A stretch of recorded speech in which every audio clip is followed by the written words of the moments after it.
Sunday special ఏం చేసిరు అందరూ? ఈరోజు సండే కదా. ఇదిగో మేమైతే రొట్టెలు చికెన్. చేతి మీద వేయరాదని చెప్పిన కదా.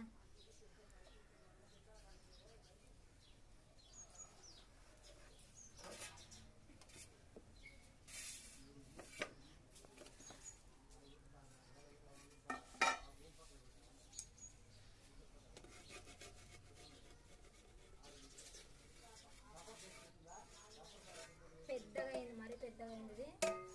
నాది చెక్క బరుగు ఉంటుంది కాబట్టి నేను 2 మూతలు పెట్టుకున్నా. ఒకవేళ అల్క చెక్క అయితే కూడా ఇగో ఇట్లా రొట్టె మీద పెట్టుకొని ఇట్లా కూడా వేసుకోవచ్చు. నాది చెక్క కొంచెం చాలా బరుగు ఉంటుంది, లేవదు. అందుకు నేను 2 మూతలు పెట్టుకున్నా. మీకు చెక్క ఒకవేళ అల్క ఉంటే